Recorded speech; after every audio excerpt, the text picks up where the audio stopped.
Hey guys, welcome back to another episode of Budget Tech, a show brought to you by Budget Gamers for Budget Gamers. Today's show we'll be covering what's your latest GPU purchase and downgrade.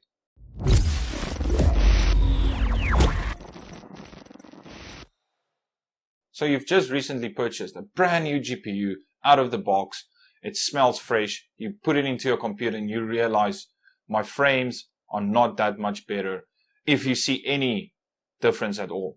We will be discussing two topics today with that in mind. One would be the obvious one and one would be not so obvious. Of course, the high-end users at home would probably know both of these answers. However, this is more to teach the little guy at home what to look out for and if your latest purchase resulted into a downgrade. And trust me, this is not as funny as what it might sound.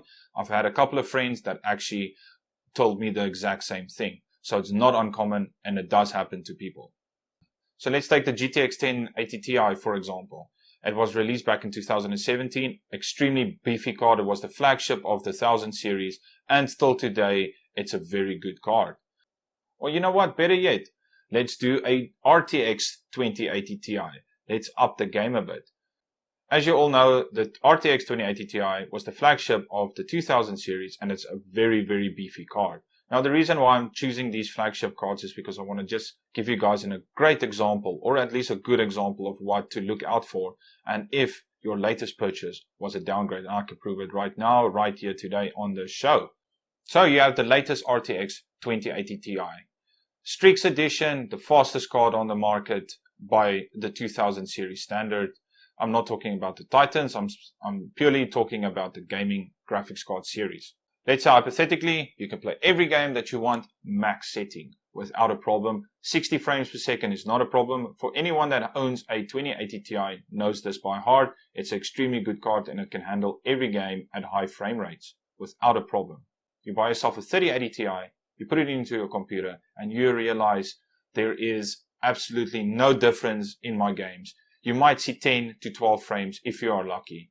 I'm talking about RTX off. Of course, I'm just talking about a benchmark baseline to work on. For myself, as a rule of thumb, this is just a guideline. This is not set in stone, so don't get me wrong. This is just what I've picked up over the years, right?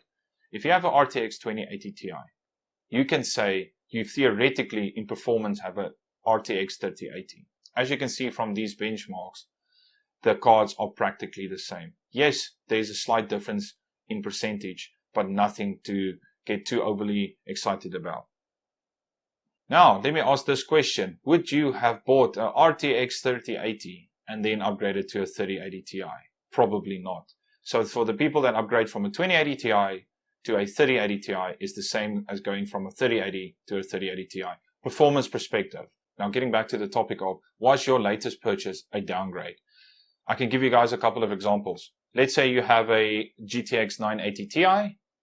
Very powerful card for its time, released back in 2014. Up until today, a 980 Ti can still handle most games, high frame rates at 1080p. Let's rewind the clock. 2017, you're looking for an upgrade. You've had your GTX 980 Ti for about 4 years at that time, 3 or 4 years, give or take a few, and you are looking for an upgrade. So you're looking at the 10 series. You see there's a GTX 1070 for a very good price. I bought mine back in the day for about 7,600 Rand, which is about 370 odd pounds, give or take a few, which is not a bad deal for a GTX 1070. So your GTX 1070 arrives, you put it into your box, and you notice absolutely no difference in frames. Why is that? Because you literally bought the same performance card. Now, this is strictly speaking, as a rule of thumb, what I'm going against, like I said, you can judge with your own discretion. But this is what the benchmark shows. And here are the benchmarks. As you can see from this website, it indicates that there's very little to almost no performance difference on both of these cards. So upgrading from a fabulous GTX 980 Ti to a 1070 gave you, other than VRAM increase, practically no increase in performance. I'll give you guys another example. Let's say you're an AMD fanboy and you've got a 5700 XT, like I used to have. Fantastic card, fantastic. I actually had the 5700 XT Mech OC edition, and I got close to a GTX 2080 Ti, a GTX 2080 on benchmarks, and it was absolutely fantastic. I didn't actually have to upgrade from that card, as I could play most games, but I'm sort of deviating from the point here. Let's say you have got a 5700 XT a fabulous card like this one here, and you're buying yourself a 6700 XT like this one here. Fantastic card, both of them. However, you get your card, you put it into your box, and you see absolutely no performance difference. And that is because you literally bought a card that is maybe max 12 to 13% difference. Now, in frames per second, if you're playing a heavy game that you could have got 60%, 10%, that's 66 frames. I mean, for that price, you're going to be very disappointed. Now, I can rumble all day long about previous generation cards and buying the lower spec one and the higher spec one, and you're going to have the same performance. Of course, people that know their stuff will never upgrade from a flagship to the next gen flagship unless they want either bragging rights or just to say, I've got the card, I've got the best. Yes, future-proofing your system a bit more, but I mean, jumping from a 2080 Ti to a 3080 Ti or a 3090 Ti even seems a bit of a waste, especially if you're talking all of that money. If you have that money to blow, sure, be my guest, do it. I'll take your 2080 Ti if you don't want it. So the second part to the show, the not so obvious part for most people. Like I said, some of you high-end users would be like, oh, of course, I already know this. This is nothing new. But this is not the point of the show. This is to point out something obvious to people who don't know. Let's rewind again. It's 2017. You bought yourself a GTX 1080 Ti, fresh out of the box, brand spanking new. You put it into your computer and you're playing. Let's forward time. It's 2021. You're looking for an upgrade. You feel that the GTX 1080 Ti has done its course and you really want to have a new card. So you've got a GTX 1080 Ti.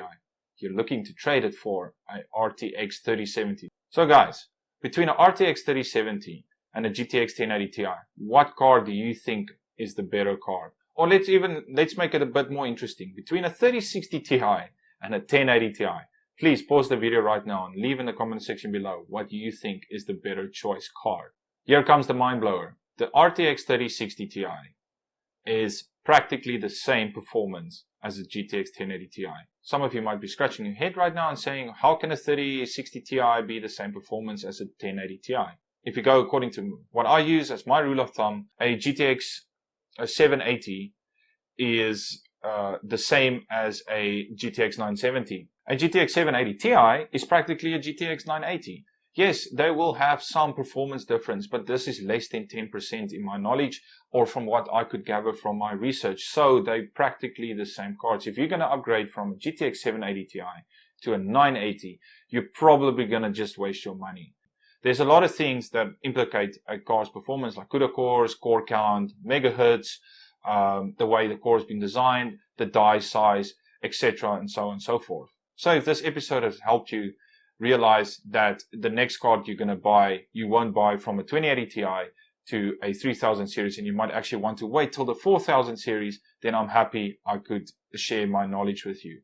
So guys, thank you so much for watching. I appreciate everyone's support. If you have not done so, please remember to like and subscribe, and I shall see you guys next week.